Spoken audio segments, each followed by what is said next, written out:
ada suruhan atau kalimat dorongan dan sebagainya dari kawan-kawan semua, harus aksi, kami tetap aksi. Tadi sudah saatnya hari ini kita umumkan kepada seluruh bangsa dan rakyat Indonesia, kita lawan korupsi.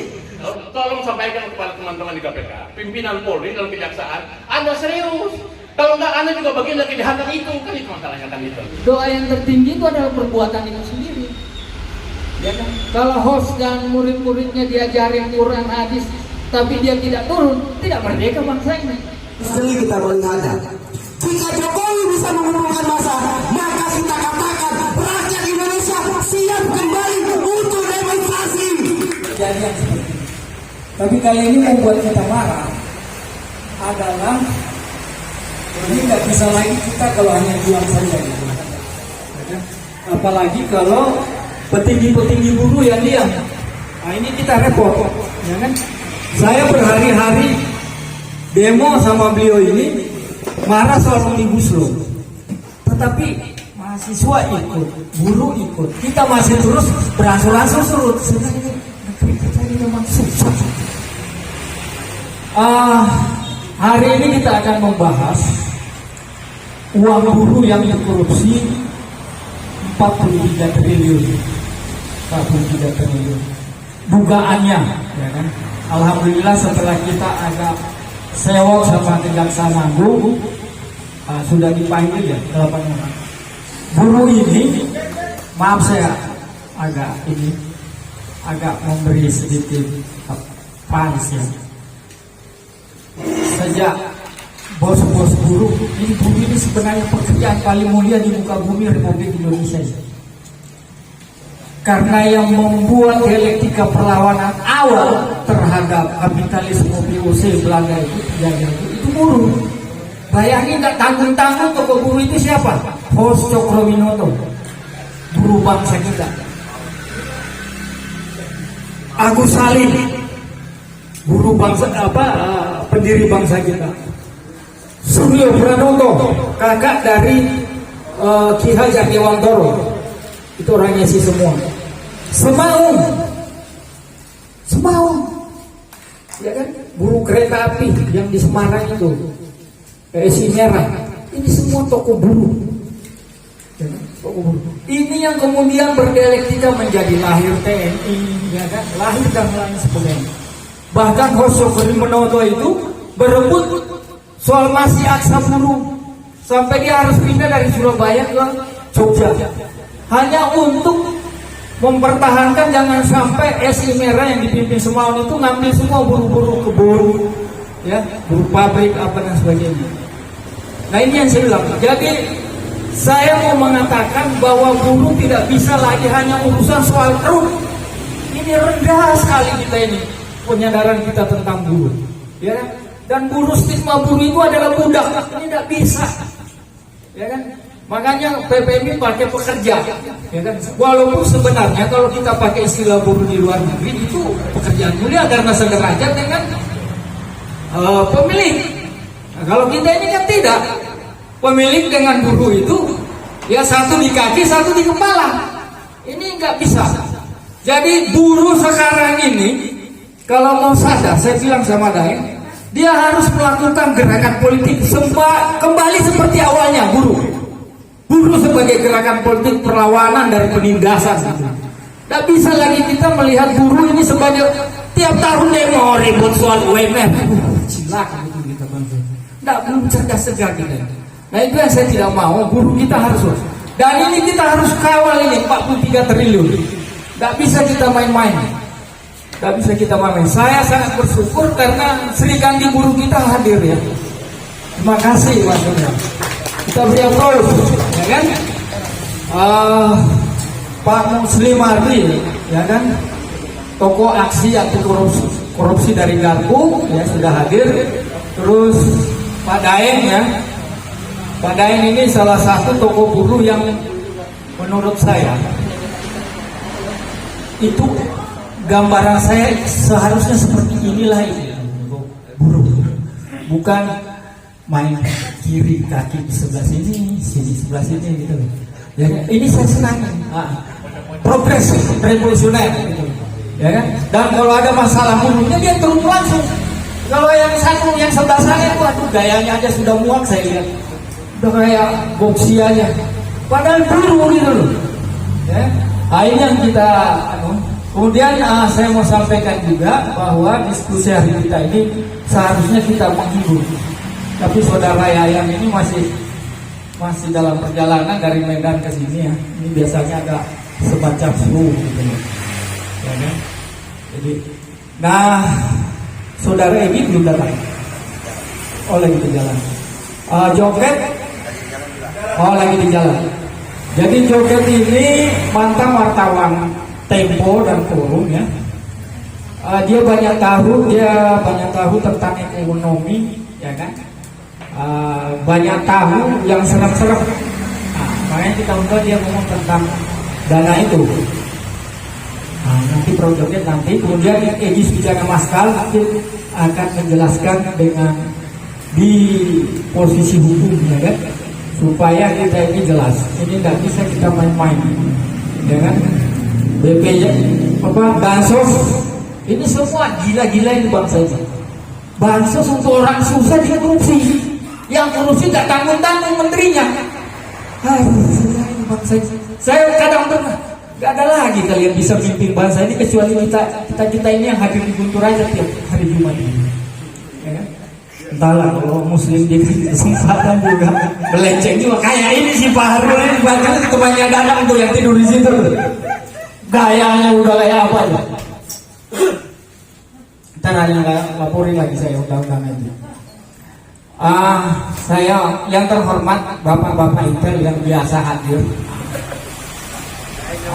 Perlu Anda pahami bahwa kami di sini orang yang sangat mencintai negeri ini. Sangat mencintai, lebih mencintai kita ini daripada Anda yang ngawasi kita, yang detail kita. Insya Allah. Dan kami bukan bagian kanan, konservatif kanan, bukan bagian dari konservatif kiri yang Anda selalu buat masalah itu sejarahnya. Tapi kami ini yang di tengah. Ya, dialektika kita ini tengah. Nasionalisme full, ya kan? Religius full, sesuai dengan ketuhanan yang Maha Esa.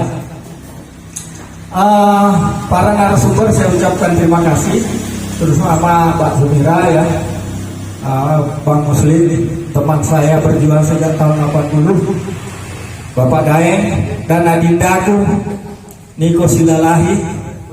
Ini saya nasihatinya kalau nge-tweet itu yang terlalu kenceng lah. Saya tidak berpanjang lebar, ya kan? YouTuber kita sudah hadir, Presiden Yesus, Presiden Islam sudah indah sekali. Saudara Dadang dulu dikenal Presiden kami berat, tapi setelah bergaul sama saya dia sudah mulai sedikit agak insaf. Kawan-kawan saya ucapkan juga terima kasih ya. Ini ala kadarnya ya. Mudah-mudahan makin sore makin ramai, biasanya di situ, jadi mudah-mudahan juga nggak hujan ya. Tapi harusnya kita ini siapa yang bisa memimpin Indonesia Raya? Kita ini sudah terbiasa demo buka dengan Indonesia Raya, ditutup dengan doa. Saya persilahkan Adinda Susi untuk saya persilahkan hadirin kita berdiri semua, ya kan? Indonesia Raya ini sekaligus doa juga ya, lagu berbentuk doa. Baik, saya persilahkan Susi.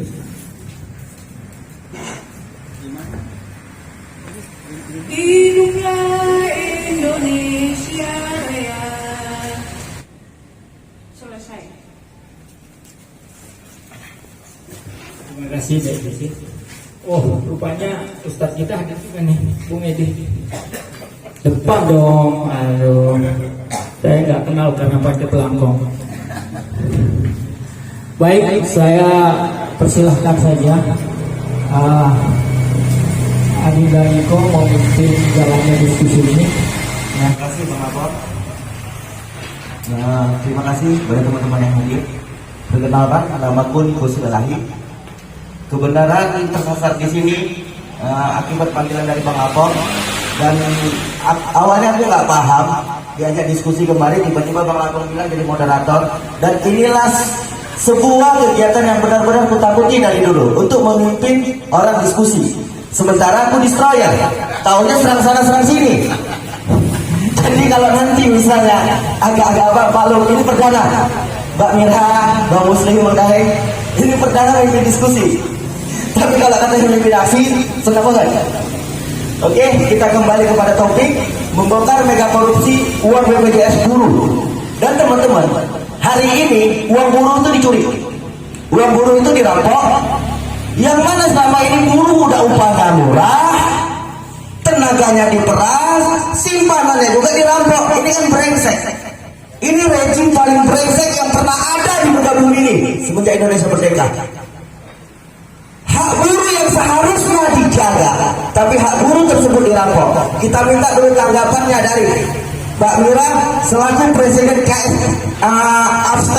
aspek KSPI untuk mengeluarkan unek-uneknya dan menceritakan bagaimana kesedihan mereka yang uang mereka telah dirampok. Waktu dan tempat kita persilakan. Assalamualaikum warahmatullahi wabarakatuh. Salam sejahtera buat kita semua. Terima kasih Bang Iko, seluruh narasumber yang saya hormati, Bang Muslim, Bang Daeng, dan ini ada dalam perjalanan Bang Edi serta Bang Joker, serta kawan-kawan yang hadir. Yang pertama, saya memperkenalkan diri terlebih dahulu. Nama saya Mira Sumirat, Presiden Federasi Asosiasi Serikat Pekerja Indonesia atau Aspek Indonesia, berafiliasi kepada Konfederasi Serikat Pekerja Indonesia atau KSPI. Aspek Indonesia memiliki kurang lebih 100.000 anggota yang tersebar di sekitar 13 provinsi, dan mereka itu di sektor jasa 100%, hampir 100% sektor telekomunikasi seperti Indosat, Telkomsel, kemudian XL, Axiata, Smartfren, Huawei, kemudian juga Ericsson dan Nokia itu anggota saya, anggota Aspek Indonesia. Dan sebagian besar juga sektor retail seperti Hero Supermarket, kemudian Giant, kemudian juga TikTok. Ini juga anggota saya, anggota Aspek Indonesia, dan juga sektor PT Pos Indonesia, logistik di pelabuhan, JICT juga anggota Aspek Indonesia, dan juga ada beberapa sektor keuangan, CIMB, CIMB, dan juga beberapa sektor yang lain. Yang pertama bermula dari pemberitaan di sekitar akhir di tahun 2020 dari Kejaksaan Agung telah ditemukan dugaan kasus korupsi yang ada di BPJS Tenagakerja waktu itu sebesar 43 triliun. Nah kemudian saya sendiri kami nggak tahu dari segi pekerja ternyata sudah berkurang di Januari 2020 menjadi 20 triliun. Nah ngerti tuh kurangnya kok bisa gitu ya, begitu cepat ya, dari 43 kemudian 20 triliun.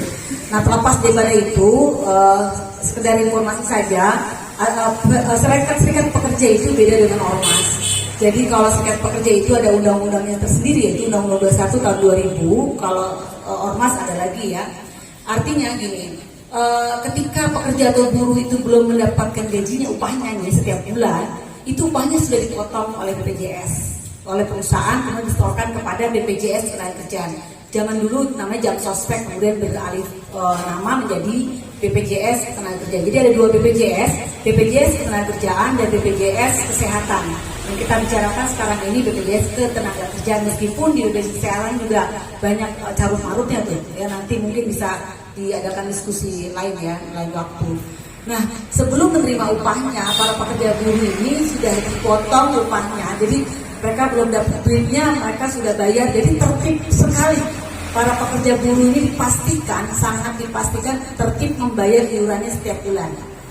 5,7% besarannya terdiri dari 2% itu dari buruh, dari pekerja, 3,7-nya itu dari pengusaha ke perusahaan. Jadi sebenarnya seharusnya para pengusaha pelaku usaha itu harus juga berteriak. Bukan hanya buruh atau pekerja yang meneriakkan adanya dugaan korupsi ini, tapi seharusnya seluruh perusahaan-perusahaan itu juga harus berteriak dengan irama yang sama, saya kira. Nah, masalahnya memang ada beberapa kasus oknum pengusaha, oknum perusahaan yang nakal juga. Jadi ada jumlah karyawan bisa 1.000, dia hanya mendaftarkan 500 atau 100 pekerjanya kepada BPJS. Ada yang lebih sadis lagi, para oknum pengusaha ini dia ngambil potongin upahnya si buruh tersebut, ternyata nggak disetorkan. Ini kasus ya. tetapi yang sekarang kita bicarakan adalah perusahaan yang benar betul mendaftarkan seluruhnya jumlah pekerja dan betul-betul membayarkan upahnya itu kepada si BPJS itu. Nah, persoalan muncul selama ini terus terang saja kami dari pekerja buruh tidak pernah mendapatkan secara transparan kemana alokasi dana yang sudah dipotong tersebut. Jadi mereka menginvestasikan kemana-kemana itu nggak ada. Padahal kami quote and quote ya sebagai komisaris atau yang memiliki dana tersebut kan para pekerja buruh ini nggak dapat.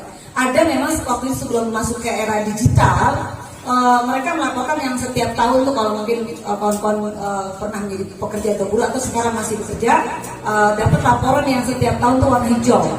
Nah di sana tertulis memang pengembang tapi tidak pernah terjelaskan dengan secara rinci uangnya itu diinvestasikan kemana-kemana. Koran katanya nanti dicek sama Bang Daeng juga. Koran katanya uangnya buruh pekerja ini sekarang ini jumlahnya 500 triliun. 500 triliun luar biasa banyak ya. Tapi utang kita 6.000 triliun ya. Ini nggak ngangkat juga. Nah, saya kira ini yang menjadi persoalan. Ketika kawan-kawan perwakilan, sebenarnya ada Bang Iko, perwakilan para pekerja buruh ini menjadi dewan pengawas atau dewas di BPJS Tenaga Kerja. Nah sayang sungguh saya nggak tahu kalau Bang Daeng ya, kalau sama kami di Asosiasi Indonesia mereka tidak pernah berkomunikasi secara rutin, ngobrol atau secara resmi ataupun informal gitu ya, nggak pernah. Padahal mereka adalah perwakilan daripada pekerja buruh. Yang saya dengar sih, mereka karena dari kelompok tertentu ya, dari federasi tertentu, mereka lebih intens dengan kelompoknya gitu ya. Saya dengar ya, tetapi apa yang dilakukan oleh mereka saya sih tahu, tapi saya nggak mau publish di sini ya. Jadi ini yang kalau menurut saya sangat memalukan dan memuakkan, shock berat bagi kami, shock berat para pekerja buruh ini ketika mendengar ini. Tetapi sebenarnya ini adalah puncak gunung es. Sejak 98 sebenarnya sudah ada dugaan-dugaan kasus korupsi itu sebelum berganti nama menjadi BPJS Tenaga Kerja, sebelumnya Jam Sosek ini sudah ada, dan beberapa kawan-kawan federasi dan kami juga pernah melakukan hal yang sama aksi saat itu, dan tetapi lagi-lagi menguap. Waktu itu kurang lebih korupsinya 23 triliun zamannya Pak SBY. Sekarang kan Pak Jokowi ini. Nah ini adalah puncak gunung es ya. Nah ini yang mungkin rakyat harus mengetahui ini, dan saya kira rakyat juga harus mengetahui bahwasannya saat ini sedang terjadi krisis di mana anggota Bang Daeng juga, dan mungkin Bang Daeng juga mengalami, dan saya juga mengalami untuk klaim ke BPJS Naker ketika kita sudah di PHK, pensiun, atau kita biasanya sekarang ini karena terjadi pola banyak anak-anak kontrak, dikontrak 6 bulan, tetapi kan sudah didaftarkan ke BPJS gitu ya, 6 bulan harusnya sudah ada duitnya nih. Nah ketika mereka klaim itu sangat sulit ya, dan ketika mereka betul-betul sudah melengkapi syarat-syaratnya sesuai dengan apa yang sudah dimintakan oleh BPJS, ternyata kawan-kawan anggota saya itu sampai detik ini sudah hampir 2 tahun, 3 tahun belum dapat duitnya. Belum dapat duit, itu gitu ya. Nah beda dengan di bank, ketika kita nabung gitu ya, gampang banget kan, kita udah langsung memberikan formulir, kemudian nggak berapa lama cair gitu. Nah di sini di BPJS ini berkali-kali kawan-kawan saya, anggota saya telepon, datengin ke kantor BPJS di cabang, mereka ada aja alasannya. Padahal jelas ketika seorang pekerja atau buruh itu di PHK berhenti, meskipun dia kemudian pindah ke perusahaan lain, tapi kepesertaannya tidak melanjutkan, tidak nyambung, dia harus kasih duitnya itu. Kita sekitar ada 10 juta, 11 juta, belum lagi ada banyak kawan-kawan yang kontrak tadi yang saya sampaikan 6 bulan, kemudian mereka nggak mau ngurus, bukan nggak ngurus, nggak ngerti ngurus, kan nggak ada transparansi, itu uang tak berpuan luar biasa banyak. Jadi ini di luar daripada dugaan 43 triliun atau 20 triliun, di luar itu sesungguhnya banyak sekali uang yang beredar yang tidak bertuan, dan ini kemana? Dan orang katanya, coba nanti dicek lagi Bang Daeng, rupa-rupanya ini menjadi pesta tersendiri bagi kawan-kawan. Mohon maaf, saya bukan iri hati atau dengki atau juga sirik gitu ya. Ketika kawan-kawan yang ada di staff-staffnya di BPJS katanya konon dapat THR-nya level staff itu 6 kali gaji THR-nya, belum bonusnya sampai puluhan kali, ini kan gila ya. Sedangkan satu sisi pengembangan uang yang kita masukkan, kita titipkan di BPJS itu sangat sedikit. Artinya ini luar biasa menjadi sebuah pekerjaan rumah kita bersama, dan saya mengucapkan terima kasih kepada kawan-kawan yang ada di Jalan Guntur 49 ini untuk mengadakan diskusi publik, dan harapan saya ini nanti bisa bergaung bersambut dan ada gelombang gerakan lagi lebih besar. Sebelumnya dari KSPI, Konfederasi Serikat Pekerja Indonesia, bersama aspek juga di dalamnya, dan PPMI Banggae ini sudah melakukan aksi kemarin tuh, kalau nggak salah 2 minggu yang lalu di kantor BPJS Tenaga Pusat dan juga di kantor Kejagung. Dan insya Allah sekitar pertengahan atau awal Maret ini kita akan melakukan aksi lagi, dan ini mungkin akan secara bergelombang dengan kawan-kawan federasi yang lain ya. Nanti kita secara simultan dan juga mungkin bersama-sama untuk kemudian terus menyuarakan. Kalau tidak, ini akan lenyap lagi kawan-kawan, betul nggak? Jangan sampai kasus kilometer 50 itu juga terulang. Jadi saya kira jangan sampai terus kemudian lenyap ini kebiasaan buruk ya. Atau mungkin kita dianggapnya hanya untuk mengalihkan isu lain, enggak. Saya kira ini clear sekali bahwasanya kami hadir di sini, saya hadir di sini betul-betul karena satu datang dengan kecewaan, datang dengan kemuakan, kemarahan atas apa yang terjadi yang saya sampaikan Bang Niko. Saya kira itu selanjutnya mungkin nanti bisa diskusi. Terima kasih. Wabillahi taufiq wal hidayah. Assalamualaikum warahmatullahi wabarakatuh. Ya, terima kasih Mbak Mira. Kita juga minta tanggapan dari Bang Daeng selaku Presiden PPMI yang juga punya anggota, uangnya juga ikut dirampok. Nah, kita mau Bang Daeng ini lebih progresif lagi untuk mengajak kita bersama-sama dan menggerakkan seluruh elemen bangsa untuk ya kita kepung aja BPJS tenaga kerjaan itu, bila perlu kita ambil paksa, kita ambil alih. Oke, waktu dan tempat kami persilakan kepada Bang Daeng. Terima kasih Pak Moderator, Bung Niko. Assalamualaikum warahmatullahi wabarakatuh. Saya hormati Sri Kandi dari aktivis buruh, Bu Mira, sudah bersedia datang ke tempat yang sederhana ini. Juga senior kita ini, Bang Muslim ini yang selalu hari ini panas terus nih tulisannya nih, ya kan? Panas terus, ya kan? Tentunya kita sebagai kaum muda yang juga tentunya kita tidak akan kalah dengan kematian Bang Muslim dan kawan-kawan. Juga sebagai Bang Lapong Production, saya terima kasih Bang Lapong. Inilah sesungguhnya acara rakyat ini seperti ini, ya kan, di tengah rakyat penuh dengan kemiskinan, ya kan, kita diskusi ala kadarnya. Beginilah sebenarnya kondisi aktual bangsa ini, bukan diskusi di hotel, di rumah-rumah, muak saya lihatnya juga itu. Jadi tolong juga harus dibiasakan juga itu, berikan contoh lah bahwa kita itu apa adanya saja, karena ya memang begini kondisi hari ini, ya kan. Juga terima kasih Pak Moderator ya, mudah-mudahan nanti kita bisa aksi bareng. Jadi saudara-saudara sekalian, saya perkenalkan diri, nama saya Daeng Wahidin. Alhamdulillah dipercaya sebagai Presiden Persatuan Pekerja Muslim Indonesia sampai 2022. Dan kebetulan PPMI saat ini sudah berada di sekitar 16 wilayah di tanah air, juga ada 8 cabang di luar negeri. Jadi kita urus buruh migran juga, yang kebetulan juga dia sudah mulai menjadi ikut dipaksa menjadi peserta BPJS juga hari ini. Nah, saudara-saudara sekalian, sebenarnya sebagian daripada teman-teman aktivis buruh ini sebelum dia berubah menjadi BPJS itu sudah memang yang disampaikan tadi Bu Mira itu benar, bahwa sudah ada banyak skandal-skandal yang timbul. Nah, ditambah dengan setelah reformasi ini akibat dasar daripada politik kita yang feodal, oligarki dan transaksional, sehingga hari ini pejabat kita kalau tidak korupsi tidak asing. Terus kalau mau menjabat ya dipaksa mereka untuk korupsi. Karena kenapa? Rakyat kita juga mata duitan. Kalau nggak dikasih duit nggak bakal jomblo. Inilah perlunya hari ini teman-teman semua aktivis berikan kesadaran politik kepada rakyat bahwa hak politik itu tidak bisa diperjualbelikan. Begini jadinya, ya kan? Fakta hari ini orang mau menjadi, hari ini terjadi mau partai manapun. Mana ada partai di Indonesia hari ini yang tidak feodal, oligarki dan transaksional? Nggak ada. Ini akibatnya. Jadi dasar permasalahan itu di sini, sehingga timbullah peluang-peluang. Makanya untuk bisnis-bisnis strategis, BUMN, termasuk badan-badan usaha yang kira-kira bisa mengelola duit banyak, itu pasti nggak jauh daripada oligarki yang berkuasa hari ini. Nah, untuk kemudian menimbun lagi, untuk kemudian 5 tahun kemudian berkompetisi lagi di alam demokrasi kita yang serba transaksional, jadi semuanya dia bisa bayar.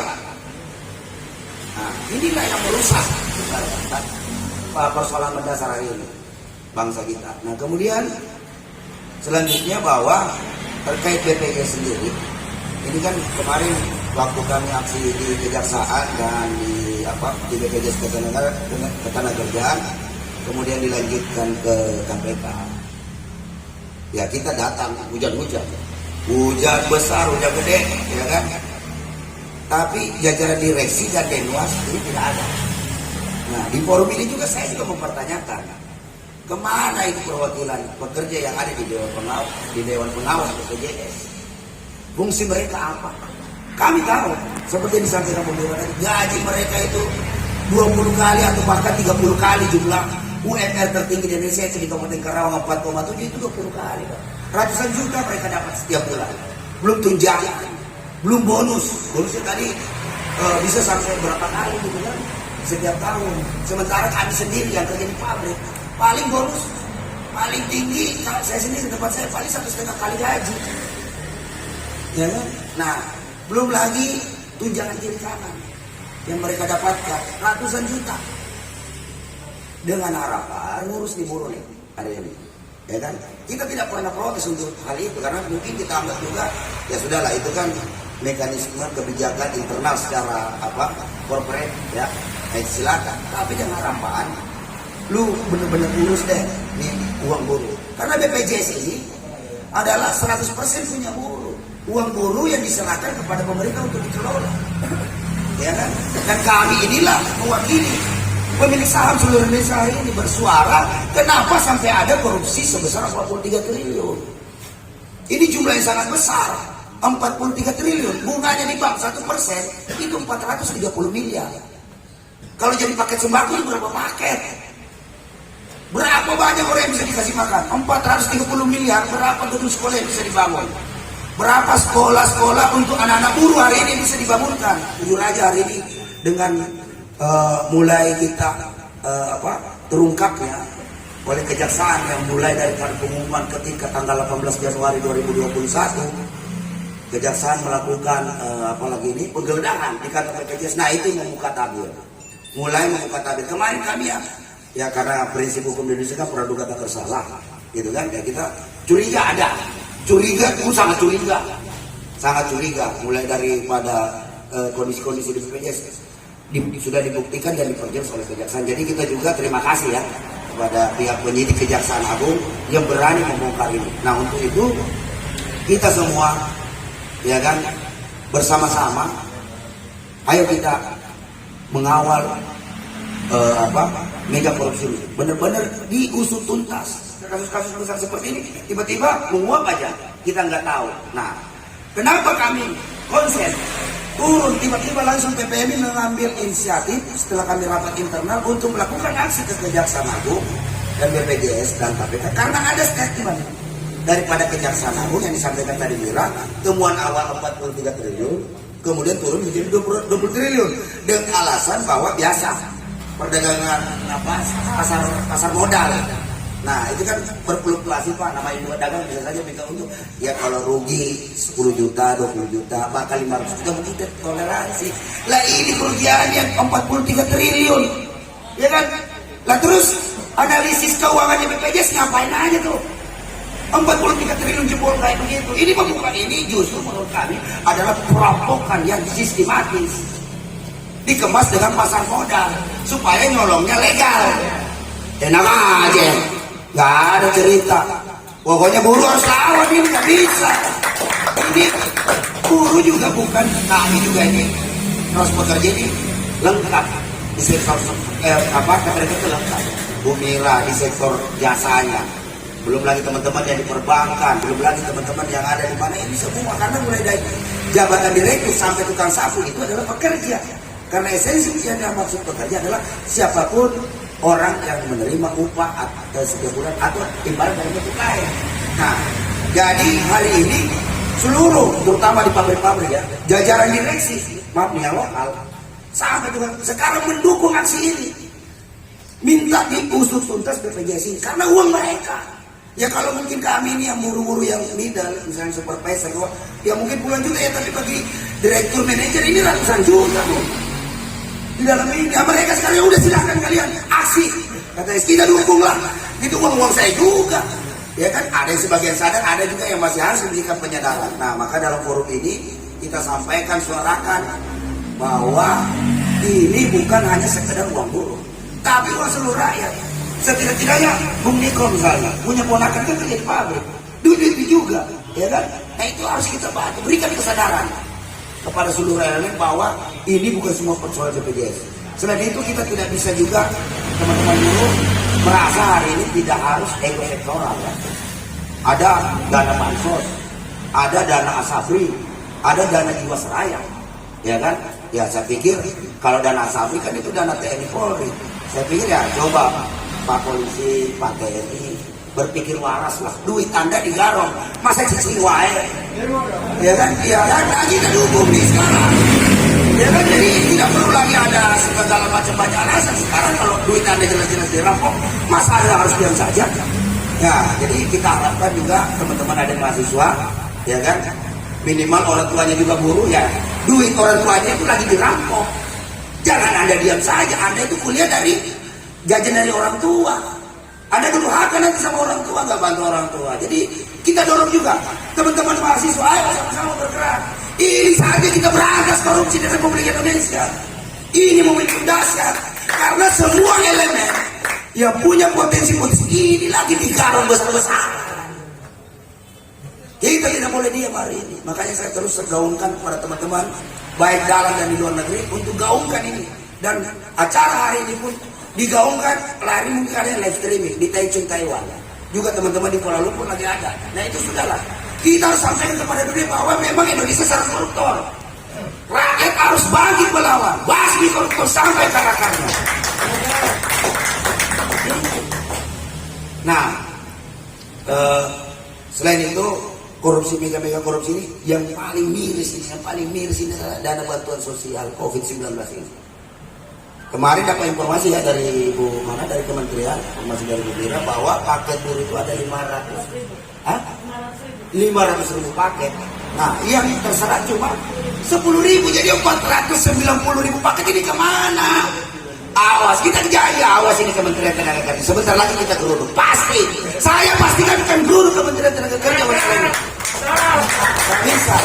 Tidak bisa lagi ditolerir. Ini mereka ini sudah tidak punya hati nurani.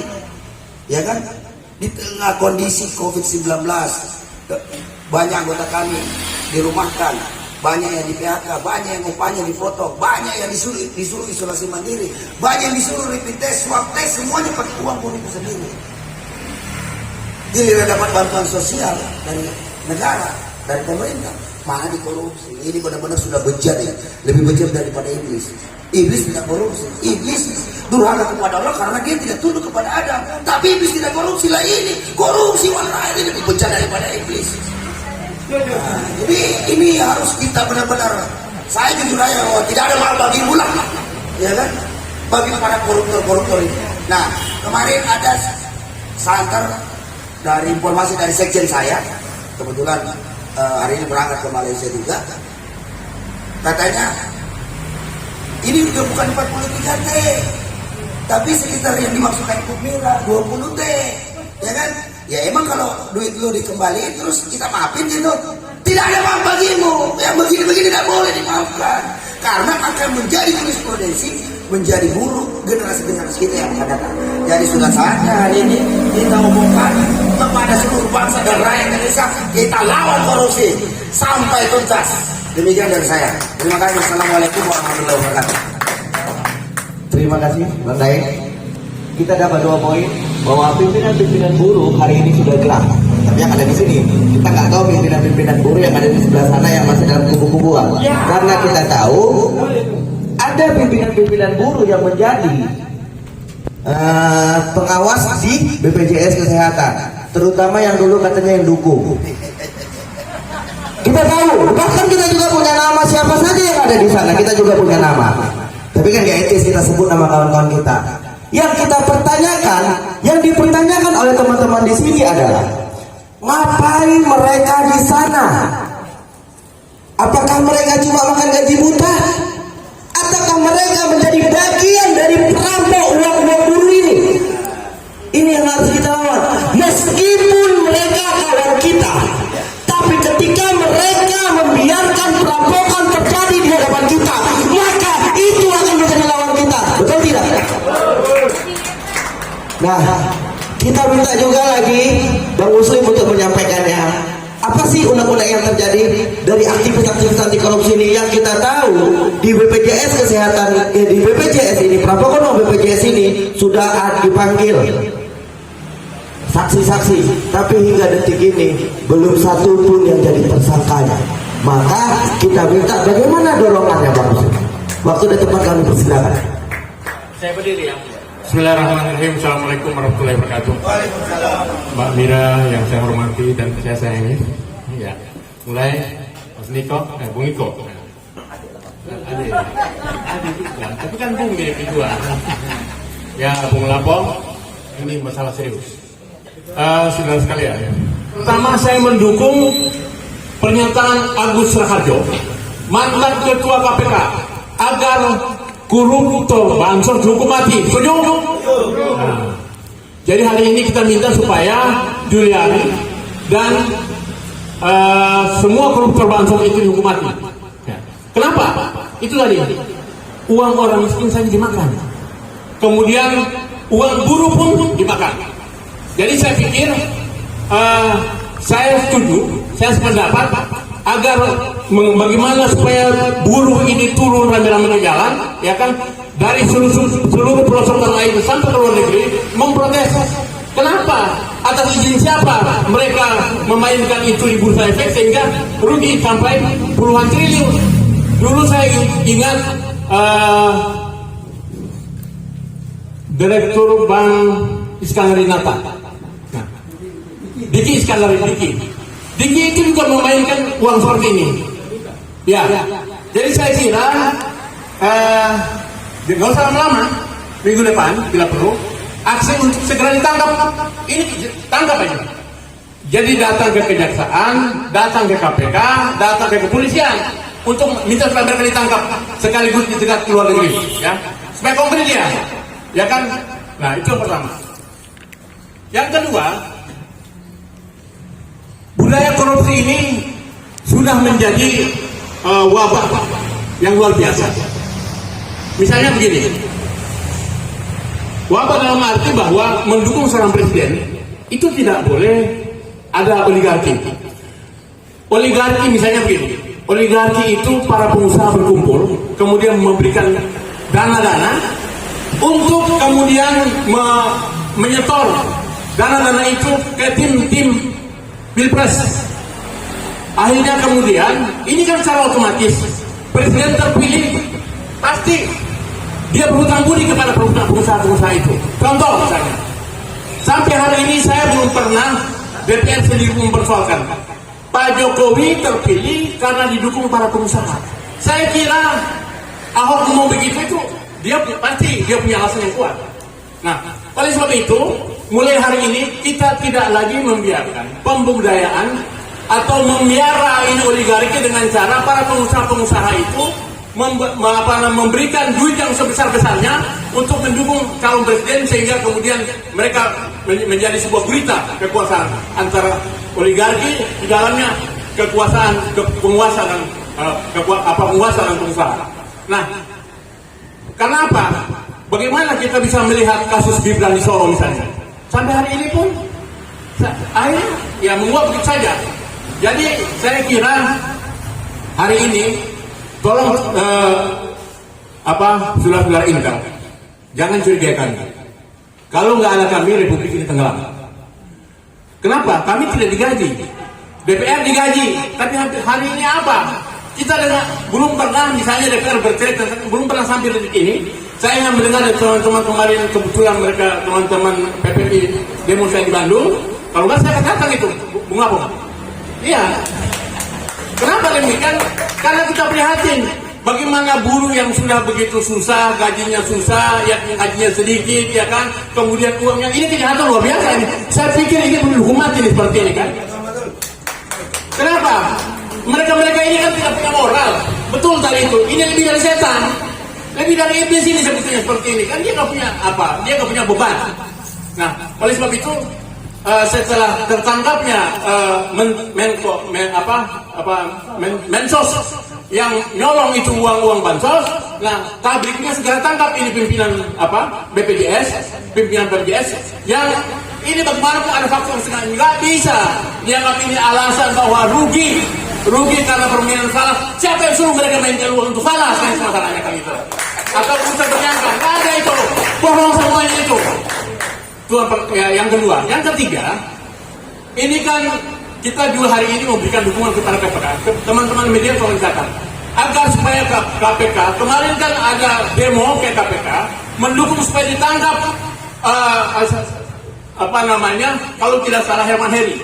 HH itu sudah disebutkan oleh beberapa media yang juga mendapat aliran dana dari bansos. Lah, bagaimana ketua komisi hukum DPR saya ikut menikmati uang bansos kan itu kan?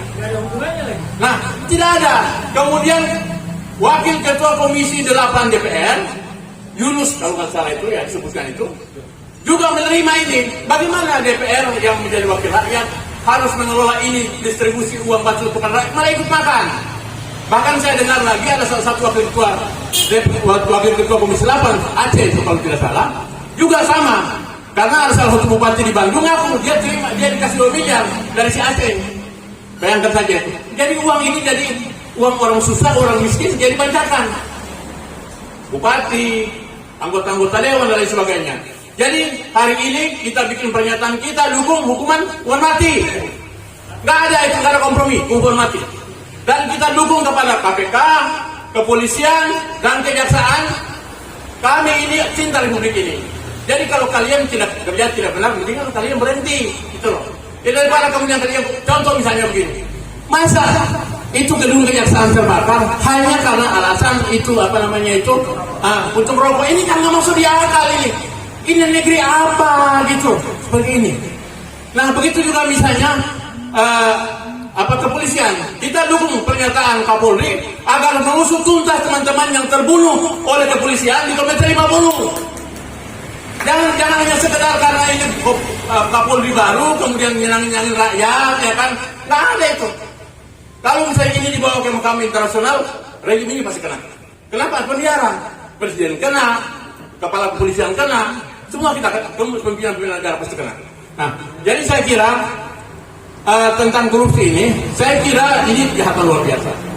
Kita tahu ada KPK, tapi KPK jangan mandul. KPK kita desak supaya jangan hanya sampai kepada Juliari, dia juga harus segera memanggil. Kalau tidak curigai, jangan-jangan KPK kebagian juga ini, ya kan itu masalahnya kan? Jangan gitu ya. Nah, kenapa kok hanya dilokalisir sampai di Juliari, kan itu masalahnya. Ada apa dengan KPK? Kan kita boleh bertanya dong, masa bertanya nggak boleh gitu.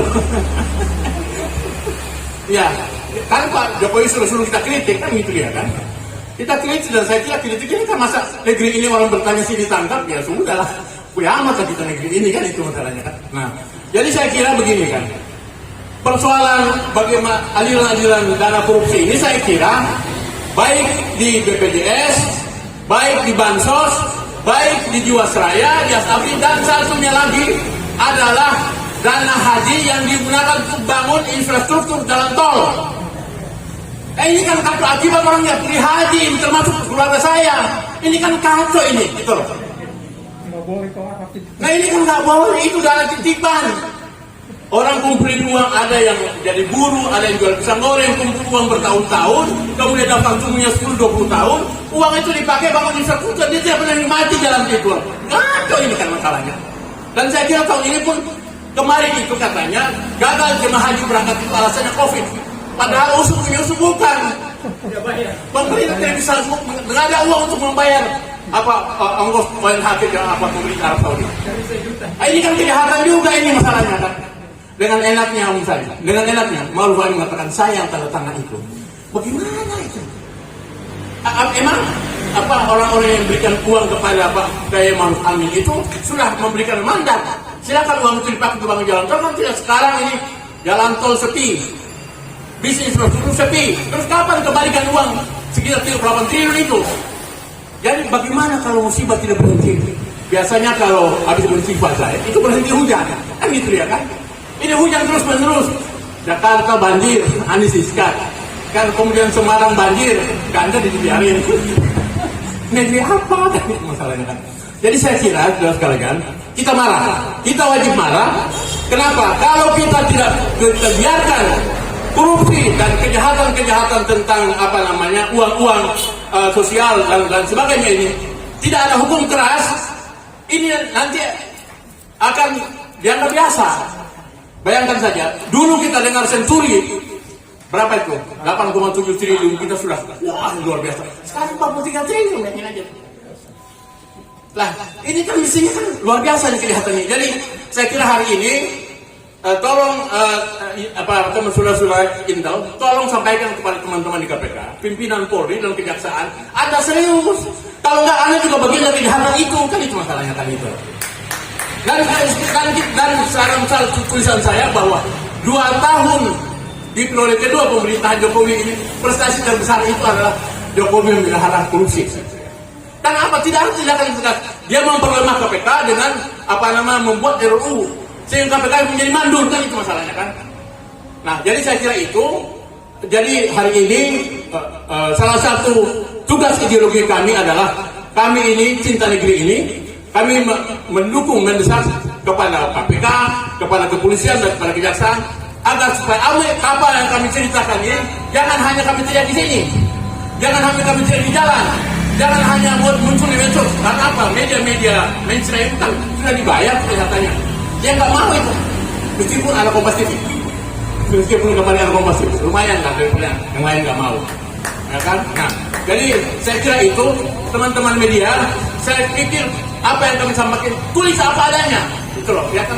Nggak usah edit-edit bahwa memang ini kejahatan luar biasa dan tangkap siapapun dia, gitu loh. Pimpinan kemarin kan ketua Golkar kan sudah ditangkap si Setia Novanto, ya kan? Begitu juga anak Surbaningrum, begitu juga si ketua P3. Siapa saja hari ini? Masa di bawah itu mesti ditangkap? Dan saya kira itu. Jadi harus ada keberanian moral, ya kan? Kita pun datang ke KPK memberikan dukungan supaya kalau kamu KPK tidak melakukan juga, nah itu patut kita curigai. Nah, begitu juga dalam kepolisian, begitu kejaksaan. Jadi jangan sampai begitu sampai di demo di sana orang kejaksaan malah menghambat kita. Terus kalian apa itu kalau begitu caranya, kan itu masalahnya kan? Jadi saya kira itu, ya. Jadi kita ingin hukum mati, hukum yang keras, minimal itu akan memberikan secara psikologis memberikan efek jerah, ya kan? Dan tangkap siapa saja, mau partai apa saja, siapa saja harus bersihkan. Baru kemudian kita ingin betul-betul negeri ini dipimpin dengan cara yang benar. Ya kalau tidak, ya sama-sama menuju kepada kehancuran. Saya kira itu saja. Assalamualaikum warahmatullahi wabarakatuh. Saya sedikit cara-cara tadi sambil melihat kalau Bang Musil Ma'ruf itu kalau nggak begitu aneh justru gitu ya. Saya beberapa kali keliling Jawa Timur, manggung bareng ya. Sekali jalan bisa 5-6 hari, bisa 7-8 kota keliling Jawa Timur, luar biasa. Jadi tadi Daeng bilang itu 43 triliun itu banyak banget gitu ya. Kalau satu keluarga makan 1 kilo beras, satu istri, 1 anak, berarti 4 orang. 1 liter, 1 kilo 12.000 dapat ya? 12.000 berarti 1 bulan 360.000. 43 triliun itu bisa membiayai 120.000 keluarga selama 1 bulan. Dasar nggak? 120.000 keluarga selama 1 bulan. Uang segitu. Jadi ngomong soal jahat ini jahat luar biasa. Kemudian, nah ini tadi modusnya modus di bursa. 3 tahun kerugian berturut-turut itu ngapain aja gitu ya? Tadi teman-teman ada yang nanya, itu kan ada teman-teman buruh di situ, apa bermaksud ngiri gitu ya? Tapi ngapain aja? 3 tahun bos. Dan itu saya sedikit karena saya background wartawan ekonomi, saya bergaul bahkan masuk ke industri itu, jadi memang ada yang disebut goreng-goreng saham itu ada. Jadi misalnya begini, ada PT ABC. PT ABC ini sahamnya nggak terlalu banyak, nggak bermiliar lembar, mungkin cuma berpuluh juta lembar, atau juta lembar itu yang harganya bisa dimainkan. Nah ini nggak sendirian, dia datang ke direksi, biasanya ke direktur investasi. Bos, ini kita mainin ya, gimana caranya? Udah ikut saya aja, nanti saya bikin ini harga naik, lalu bos beli, jos. Dalam 3-4 hari naik lagi, senang dong, angkanya bagus. Begitu harga bagus, saya jual, jebret, turun. Maka BPJS, kalau misalnya harga realnya 150 perak per lembar. Lalu saya setelah mengkali polusi, saya bikin naik, saya belanja lagi sekian ratus ribu lembar, sekian juta lembar. Naik terus harganya itu menjadi 2.500. Wih, di sini BPJS sampai siapapun itu beli. Tak pada harga segitu 2.500. Dalam tempo seminggu 2 minggu kesepakatan saya jual harga saya jus terjadi. Makanya mereka berdalih itu bukan kerugian, itu potential loss. Potential loss. Artinya yang unrealized, yang belum dieksekusi, disettle. Jadi selama itu belum dieksekusi, itu baru potential loss. Tapi bos, kalau lo beli dari 100 beli di 2.500, kemudian terjun jadi 100 perak atau 50 perak, ya potential loss juga tetap aja mabok juga gitu kan. Saya yang menikmati uang itu udah bagi-bagi ini. Itu yang dilakukan oleh Beni Cokro dan kawan-kawan. Dan itu hanya bisa terjadi kalau ada kong kali kong. Bahkan belanja saham itu bukan mustahil dapat uang dari sini. Uang dari sini belanja saham itu dimodalin dulu, dipinjemin dulu. Nah ini jahatnya luar biasa, Apalagi ternyata dari PPATK, Pusat Analisis Transaksi Keuangan, itu menemukan tahun 2020 sampai Desember itu terjadi berapa? Terjadi 443 kasus yang disebut dengan transaksi keuangan mencurigakan. Ini sinyal. Nggak bisa ya. Nah ini sebetulnya kerjasama bukan cuma sama direksi, sama pelaku bursa, tapi juga sama otoritas bursa. Karena dalam bursa itu ada sistem alert, ada early warning, ada begitu ada sesuatu dia cepat kasih peringatan. Nah ini dibiarin aja nih, ini jahat luar biasa. Tapi oke lah, itu angka-angka yang agak sedikit bikin kening berkerut, tapi saya coba buat sesederhana mungkin untuk menggambarkan bagaimana kejahatan itu mereka tidak bisa sendiri. Mereka pasti gotong royong. Nah, gitu loh. Pancasila, jadi Pancasila gotong royong. Korupsi gotong ada. Waktu bansos korupsi itu kan siapa bilang itu bisa sah kalau Pancasila sudah jadi Pancasila gotong royong. Jadi kita gotong royong korupsinya gitu. Siapa saya baca itu bikin kalau penguasa yang budak dan buta, undang-undang ITE, apalah inilah itulah dan sebagainya, luar biasa sekali. Nah, saya itu kasih PR. Mohon Pak Bintang silahkan pada Bung tadi. Mohon para bapak-bapak intel gitu. Saya tidak memprovokasi. Saya cuma kasih PR. Apalagi selain kalian aksi segala macam, apalagi yang bisa memberikan hasil lebih efektif. Misalnya begini, uang itu tadi Daeng menyebut bombastis 1% 1 bulan itu nggak ada sekarang. Uang kalau kita simpan itu 4-6% maksimal. Tapi kalau kita 43 triliun kasih bunga bagus 0,5%. 0,5% itu berarti 215 miliar 1 bulan. Itu kalau saya apa-apain bos. Tadi Bang Muslim tanya, lagi siapa sih belum main saham, ya kan? Itu uang nggak usah diapa-apain, itu udah bisa buat bayaran direksi, pegawai, dan sebagainya. Jadi sebetulnya kalau mereka duduk mansir, udah bisa uang berkembang, apalagi dengan kemampuan analisis, teknikal, fundamental, segala macam itu, mereka bisa naikkan. Kalau rugi-rugi oke lah, tapi saya bilang kalau 10 juta, 5 juta masih oke lah. Kalau 4-3, ini rampok saudara. Mau dengan dalih apapun itu perampokan. Ini perampokan. Jadi mohon maaf saya nggak memprovokasi, ngasih PR aja. Saya senang juga kalau nanti ada sesuatu yang buat kebaikan kita bersama ya, sesuatu ini. kasih. Assalamualaikum warahmatullahi wabarakatuh. Assalamualaikum warahmatullahi wabarakatuh. Tadi kita disampaikan oleh Mas ini, betul itu Mas ini. Ini hanya akal-akalan aja mereka. Tapi ini kita tidak bisa membiarkan lagi. Saya ditanya oleh beberapa aktivis mahasiswa di medsos kan, apa demo enggak ada. Saya bilang ini saya bukan menghasut ya, tapi kalau ada terhasut ya nggak apa-apa. Tapi saya nggak menghasut ya. Ini diskusi. Dialektika perubahan itu selain diskusi, berbicara, ya, di forum apa dan sebagainya, itu selalu ada aksi massa. Aksi massa.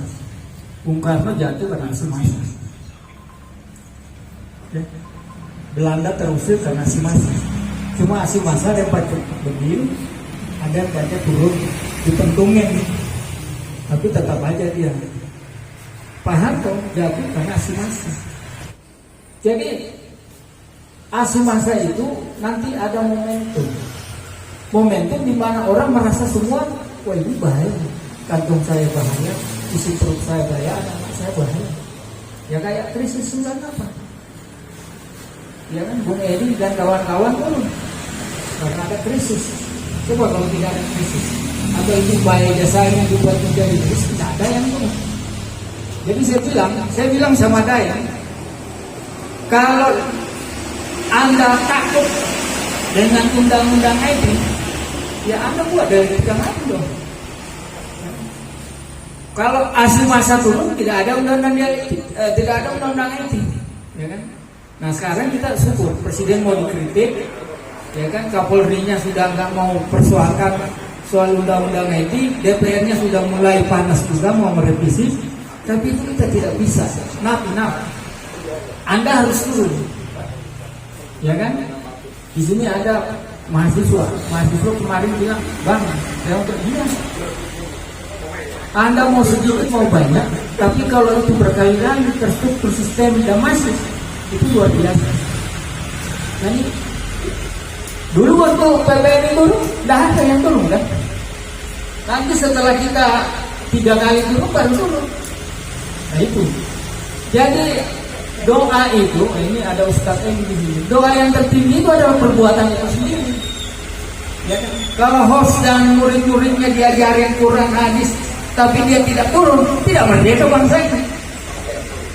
Ya itu yang saya bilang. Jadi kita harus merawat, mengawal negeri ini, bukan hanya di ucapan saja, tapi Anda juga harus turun. Ya kan? Begini loh Pak Jokowi. Kalau tidak, ini begini nanti. Ini tidak bisa lagi, ya kan?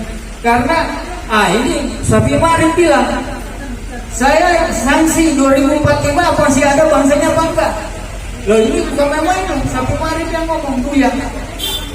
Jadi ini yang harus kita perhatikan, bahwa kalau soal yang 5 orang aja yang diurus sama Mas Edi itu di Kerawang kilometer 50 dicuekin, ya kan? Terus yang puluhan triliun juga ini Anda semua pada diam, lu pada mati aja, ya mati aja itu sebagai bangsa ini. Anda ini maya-maya hidup aja semuanya.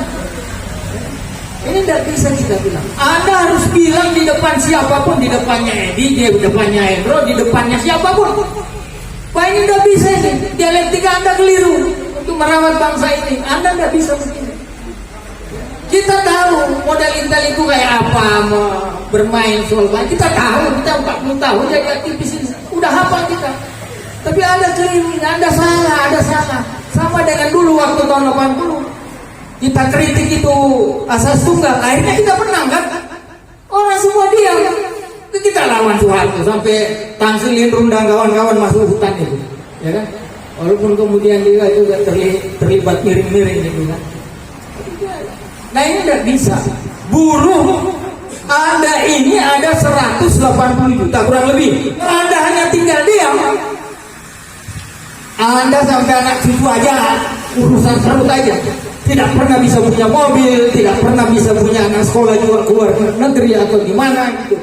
Tapi saya ini, ya kan, yang dibilang Jul itu kan outputnya daulat rakyat. Berapa tahun lalu kita sudah berbicara tentang kembali Undang Dasar 45. Tapi bagaimana mendialektikakan dorang kembali Undang Dasar 45 itu? Memberi penyadaran kepada rakyat, kepada buruh, kepada mahasiswa bahwa yang kerok masalah ini adalah soal Undang-Undang Dasar 45 palsu itu. Tidak bisa. Mesti harus ada dialektika yang kita buat, yang membuat kita ini semua bergerak.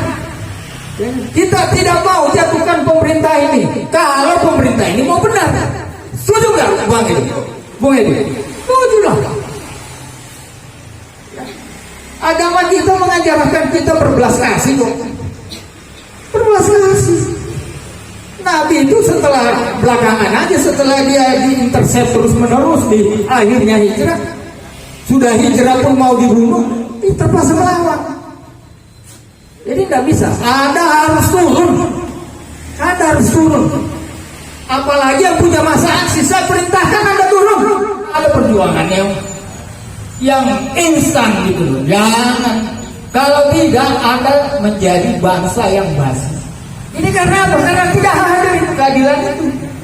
Ya saya sebagai Nurato yang dari moyang saya pejuang bangsa ini, ya tidak mau saya. Tidak mau saya bangsa ini dikerat-kerat tai kucing. Siapapun saya akan lawan gitu. Setuju nggak saudara-saudara? Nah, itu yang saya mau ingin sampaikan, bahwa kita harus punya dialektika yang memberi reaksi kepada dialektika yang mereka buat. Antitesis, tesis, antitesis. Tidak bisa. Buruh sampai ke apa? Buruh itu kekuatannya apa? Mogok. Coba kalau 50 juta atau 10 juta aja di Jakarta mogok. Kalau tidak teler pemerintah ini selama 3 hari. Itu yang saya bilang. Kekuatan buruh itu di mogoknya, di masa aksi. Ya kan? Di masa aksi. Nah ini yang perlu. Kalau 43 triliun ini kita juga diam, yang sekian ratus triliun, nah ini bukan bahaya, ini sudah sekian, kita diam aja, ya kan? Jadi kita harus melihat masalah ini, hilangkan satu persatu. Ini ada masalah yang lahir, bahwa nanti bergulir kepada seperti cita-citanya saudara Jule Komoy, ya, itu masuk Sri Bintang. Saya juga sebenarnya itu ada lubis di situ. Itu alhamdulillah, ya kan? Karena hampir semua organisasi massa termasuk partai sekarang ini sebenarnya sudah menerima itu konsep itu kembali ke Undang Dasar 45.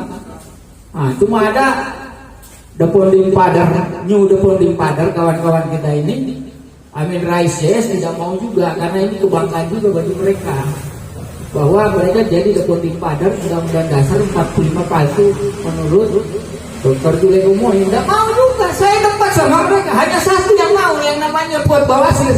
Kita keliru itu, kita harus tobat Bung Lapong. Saya bilang sama Amin Rais itu kan masalahnya. Jadi saya pikir ini yang ingin saya sampaikan, ini unek-unek saya. Terima kasih sekian. Wassalamualaikum warahmatullahi wabarakatuh.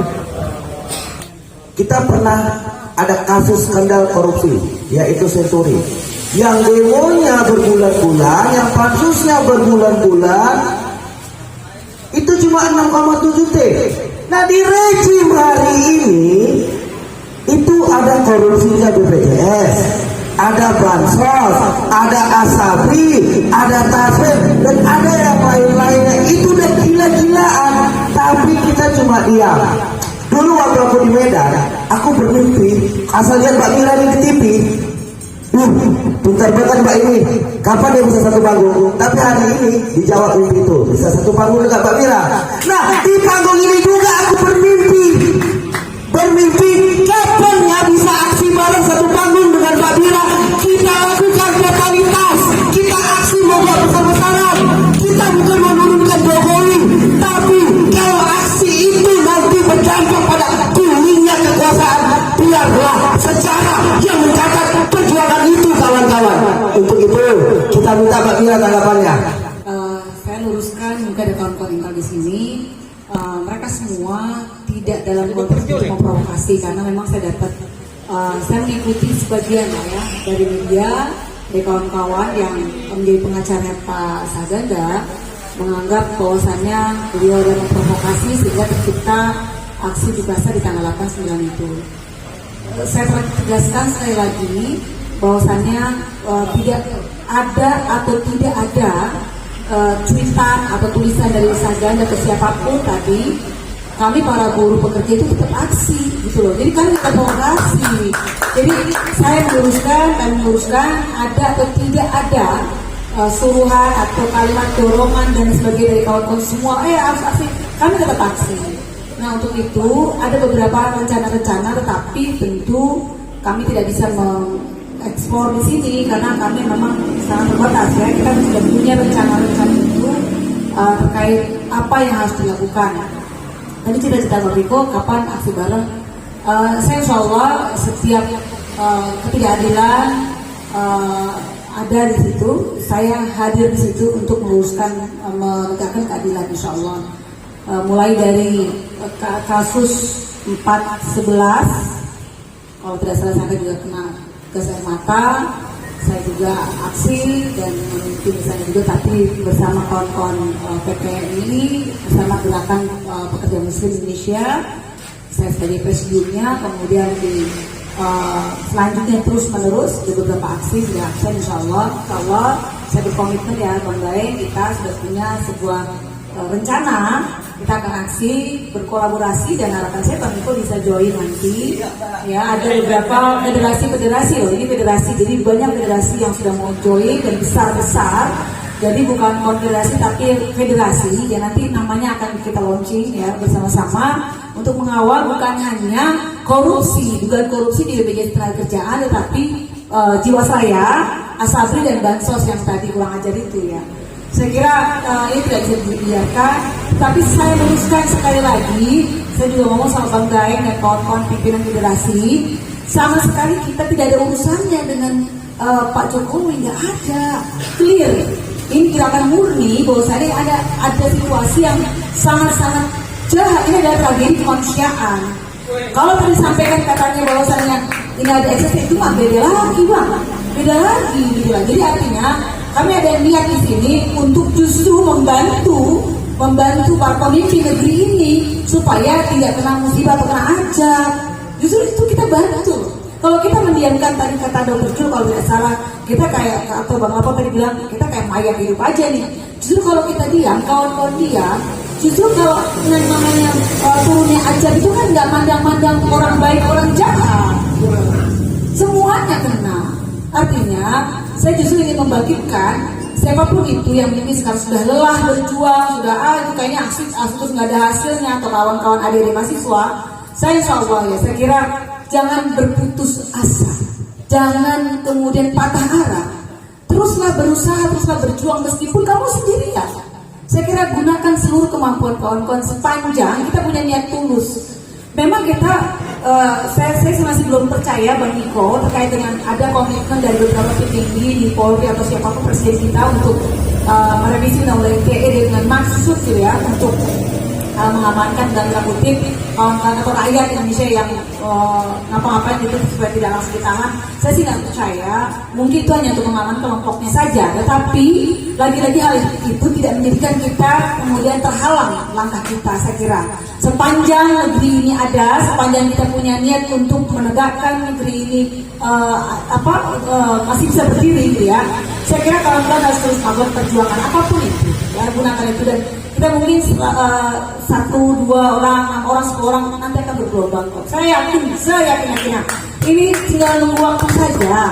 Jadi sabar aja ya, sabar, teruslah berjuang, teruslah berusaha. Saya kira memang kita sifat manusia itu kan gak sabaran, tetapi sampai sejauh mana sih pasti ada masa, nggak mungkin seperti hujan saat ini kan nggak mungkin tahu hujan itu 10 tahun 20 tahun hujan terus kan, paling sehari 2 hari kemudian terang kembali, atau panas terus menerus nggak mungkin, atau tsunami yang kemudian berjam-jam nggak mungkin, pasti ada redanya. Begitu badai juga ada redanya, begitu juga kejadian ini pasti kondisi ini pasti akan ada berbalik insya Allah.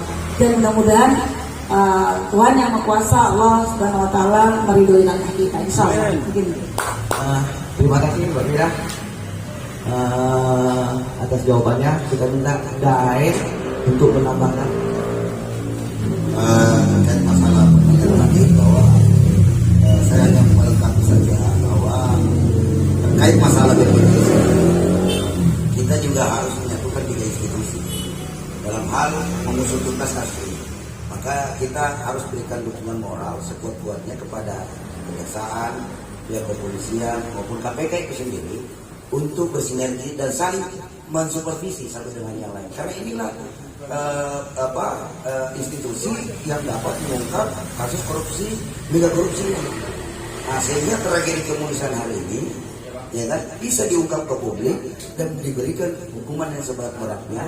Dalam ini saya setuju hukuman mati kepada para pelakunya, siapapun itu. Nah, jadi 3 institusi ini, karena jujur aja mega korupsi ini dilakukan tidak mungkin sendiri. Seperti yang disampaikan tadi Bung Edi, kalau sendiri itu mencuri namanya, ya kan? Saya mencuri gorengan misalnya, saya mencuri gorengan. Tapi korupsi tidak mungkin dilakukan secara pribadi, tapi sebuah oligarki, ya kan? Beberapa banyak yang terlibat. Nah inilah yang harus diungkap, dan saya yakin yang kita hadapi ini bukan juga semata, tapi ya Dracula tak bermoral, tak bertanggung jawab, tak punya hati, ya kan? Dan siap pasti melakukan perlawanan. Nah untuk itu institusi kepolisian, kejaksaan dan KPK ini harus kita mendapat dukungan moral penuh dari seluruh elemen rakyat, buruh, pekerja, mahasiswa, ya kan? Siapapun. Karena ini tidak bisa dibiarkan.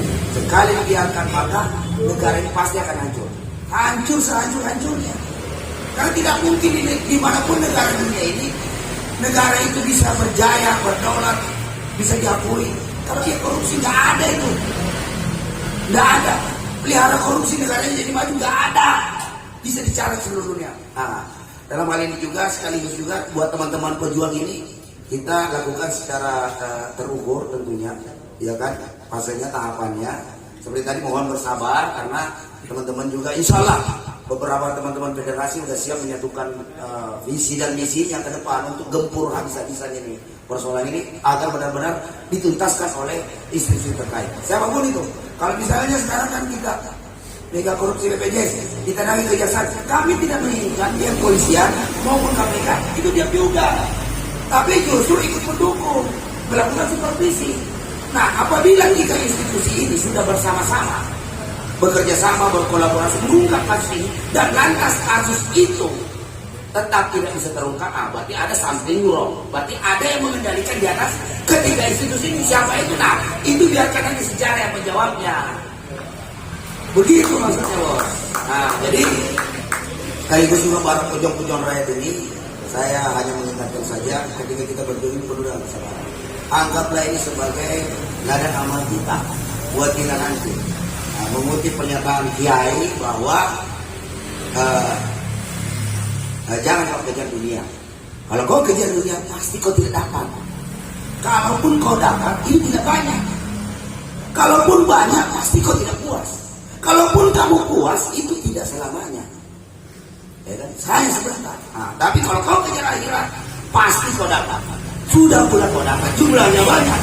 Sudah banyak kau puas dan puas. Sudah pun kau puas, itu selamanya. Assalamualaikum warahmatullahi wabarakatuh. Terima kasih Bang Dae. Kita sudah dengar dari 2 tokoh bulut, tapi satu lagi kita belum statement dari jawaban dari Bang Muslim yang kita tunggu-tunggu.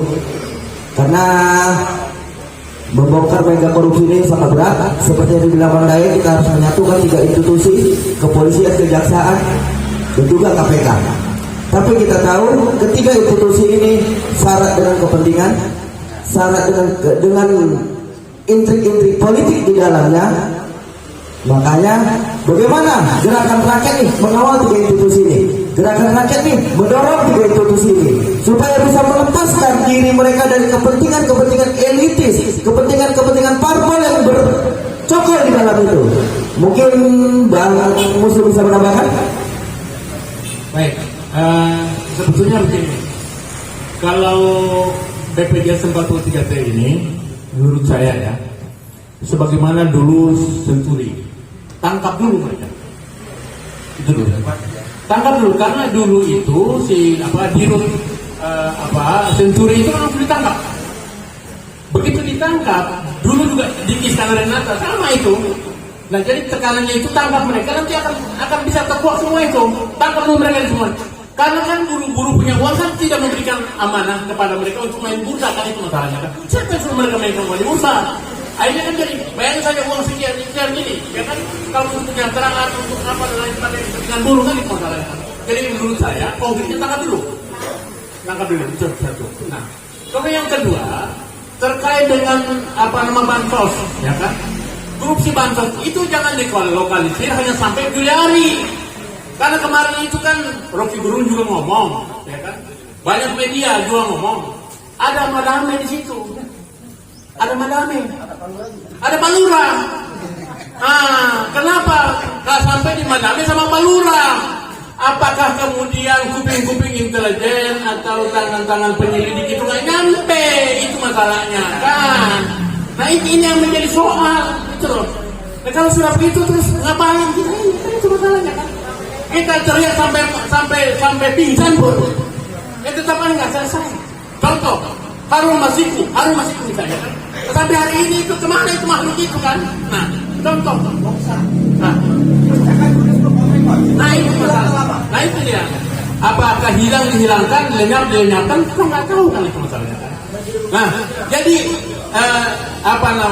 begitu juga Asabri, begitu juga Jiwasraya. Jangan hanya sekedar basa-basi. Tidak sempat. Jadi tangkap dulu semua pelaku-pelakunya kan itu masalahnya kan gitu.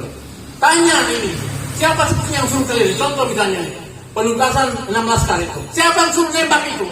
Apa begitu untuk protap untuk bunuh rakyat yang kita tidak tahu apa kesalahan mereka kan itu masalahnya kan. Jadi saya kira selama pimpinan negeri ini, ya kan kepala negara negeri ini, ya kan kepala pemerintahan ini tidak bersikap yang tegas, yang jujur, yang fair, yang kayak gini terus menerus. Kita demo, kita tekan KPK, kita tekan kepolisian, kita tekan kejaksaan. Nggak akan sampai. Siapa mastermind-nya? Kok bisa ini memainkan ini kerugian-kerugian gini besar? Dulu Senturi 6,7 TSI kita sudah berbulan-bulan. Saya ikut demo, saya sama Sebintang itu 3 bulan 10 hari. Bikin tenda di depan DPR ini. Tiap hari kami dicuri tenda kami itu sama Tanpa. Sampai dalam 3 bulan itu untuk itu kan. Kalau akhirnya sampai di situ hanya menjadi transaksi politik. Nah, maksud kita ini kan terkait dengan nasib buruh langsung. Nah, jadi saya kira saya setuju demo itu minimal dengan tekanan-tekanan itu. Kalau misalnya demo ini buruh kayak begini, kita kembali ke menyangkut masalah buruh ini. Jadi saya pikir undang-undang ITE kalau direvisi, lepaskan dulu teman-teman itu. Nah, satunya lagi, kalau misalnya kejadian di Maumere itu adalah memang sengaja dilakukan oleh Pak Jokowi, ya kan, ini kan jelas. Di satu sisi kan nggak boleh undang-undang prokes itu kan nggak boleh berkerumunan. Tapi kalau sudah terjadi misalnya seperti itu, dia harus minta maaf, ya kan. Kemudian dia harus menyuruh bebaskan Habib Rizik yang ditahan itu. Apa masalahnya kan itu ya? Supaya apa? Keadilan itu ada. Jadi nggak jelas negeri ini. Keadilan seperti apa? Keadilan menurut mereka. Jadi kalau kita bicara mengenai kritik penguasa, kita itu dianggap musuh, diperlakukan. Jangan-jangan kita pun ada sini untuk bersatu. Itu masalahnya kan. Padahal disuruh kita kritik kan itu masalahnya kan. Nah, jadi terakhir itu masalah keluarga saya yang tidak bisa berangkat haji karena uangnya 38 triliun atas rekomendasi Majelis Ulama waktu pimpinannya ada Ma'ruf Amin. Ya kan, yang tanda tangan untuk dipakai bangun infrastruktur itu. Ini jelas. Ini juga bagian dari korupsi saya dengar katanya itu juga kongkali-kong antara Komisi 8 dengan Majelis Ulama dan Kementerian Agama. Ini juga kejahatan. Jadi saya bilang orang-orang yang tidak bisa berangkat haji karena ini datang kalau kalian tuntut. Jangan berhenti sama dengan buruh ini. Jadi ini kan bagaimana kalian mau berangkat haji tidak bisa pergi karena uang dipakai infrastruktur. Siapa yang suruh pakai itu kan itu masalahnya. Tidak benar. Negara-negara yang waktu itu ya, yang contoh saja di zaman Belanda saja itu orang berangkat haji itu didukung sama Belanda, pemerintah Belanda penjajah itu malah difasilitasi untuk berangkat haji. Masa Ini uang jamaah sendiri dan dikumpul bertahun-tahun, disimpan di bank, kemudian dipakai untuk semua. Akhirnya mereka tidak bisa makan lagi. Nah, itu juga bagian dari kejahatan menurut saya. Nah, jadi saya kira apa yang kita lakukan hari ini juga saya mendukung pernyataan Dr. Jul tadi. Mana Jul? Ya. Jadi saya kira saya sudah lama itu. Didukung tuh. Saya sudah lama pernah ngomong sama Jimli Asidiki ketua MK. Satu sore Jimli itu dia live di Pro 3 RRI. Kemudian saya ditelepon sama wartawan RRI Pro 3 tanya, "Bang, ini ada ketua MK Profesor Jimli sedang live bicara tentang undang-undang. Abang bisa masuk?" Saya masuk. Terus saya tanya, "Bang Jimli, Anda kan ketua MK. Sekarang ini kita punya dua konstitusi, 1945 dan 2002. Bagaimana menurut tanggapan Anda?" Itu dia jawabnya mutar sampai waktu habis kan siapa aja. Jadi benar bahwa hari ini kita sejarah. Jadi bagaimana kita belajar hukum tata negara, ya kan? Sementara negara kita hari ini punya dua konstitusi yang seperti Dr. Jul bilang tadi itu. Jadi selain dari kita bicara buruh, kita juga aware terhadap persoalan konstitusi negara yang baru ini, yang melahirkan demokrasi liberal, yang melahirkan oligarki, yang melahirkan perampokan serta cara negeri ini. Itu salah satu sumber dan asal masuk tadi itu. Ya Dr. Jul ya. Saya kira itu. Nah, jadi begitu. Jadi Mas Arsi oke, ya kan? Ini jawaban dari Pak Jul. Ada salah satu oratornya kan. Saya kira semua, ya kan? Kenapa? Jihad yang paling mulia itu menyampaikan kebenaran pengadilan yang lain. Ya kan? Sebaik-baiknya jihad itu adalah menyampaikan kebenaran di depan penguasa yang lain. Ya kan? Jadi saya kira itu perintah kami itu. Saya kira itu, ya. Jadi Bung Iko, ya kan? Insya Allah hari ini kita hadir hari Jumat mereka. Ini insya Allah energinya akan menggerakkan. Di tengah-tengah orang-orang yang karena ketakutan COVID, ya kan? Ketakutan COVID, sehingga keluar rumah pun ketakutan. Sekian, Assalamualaikum warahmatullahi wabarakatuh. Terima kasih Bang Muslim. Tadi tertarik apa yang Bang Muslim bilang ketika Jokowi di Momore itu acaranya spontanitas. Tapi sebenarnya kalau kita melihat itu, Jokowi sudah mengatakan ayo kalau demo ke sana.